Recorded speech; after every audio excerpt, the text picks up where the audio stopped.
NEET के exam में physics का पेपर डिफ़िकल्ट आया था, ऐसा हर जगह सुनने को मिल रहा है।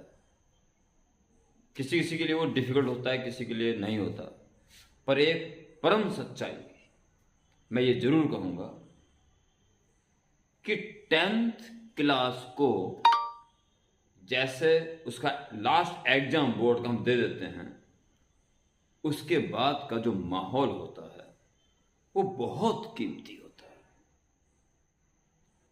उसमें जितना यथासंभव हो सके हमें अपनी एडवांस पढ़ाई शुरू कर देनी चाहिए। मान लो कोई एक चैप्टर स्टार्ट हुआ, मान लो प्रोजेक्टाइल या मोशन स्ट्रेट लाइन या कुछ भी, तो आपके लिए भरपूर समय रहता है, क्योंकि उसके आगे अभी आपने पढ़े ही नहीं है, वही आपके सामने है। बस दिन रात एक कर देना चाहिए। 11th के एडिशन से पहले पहले ही बहुत कुछ संभव यथासंभव कार्य कर लेना चाहिए। समस्या ये है प्यारे बच्चों, ये कीमती टाइम ऐसे ही निकल जाता है कई बच्चों का।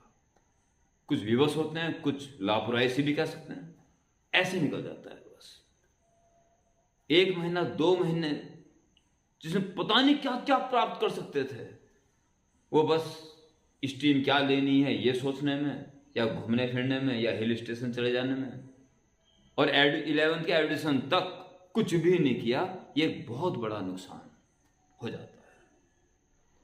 और 70 to 80% 11th क्लास का ही नीट में भी और जेई में भी आता है, क्योंकि 12th में तो गिनी चुनी 4-5 यूनिट्स हैं बस, उसमें कम आता है, ज़्यादा पोर्शन 11th का ही आता है। उसके बाद जब 12th भी कर लेते हैं, फिर दोबारा नीट की या जेई की तैयारी करते हैं और 11th के में कॉन्सेप्ट के क्वेश्चन करते हैं, तो फिर वो उसमें वो बात नहीं आती जो 11th के चलते आती है। आप प्रोजेक्टाइल मोशन कर रहे हो तो हो रहे हैं क्वेश्चन, कोई टेंशन है नहीं अभी।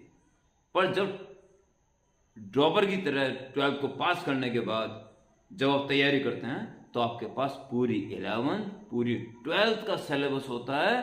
तब आप मोशन स्ट्रेट लाइन या प्रोजेक्टाइल मोशन किसी खास टॉपिक पर ज़्यादा कंसंट्रेट नहीं कर सकते।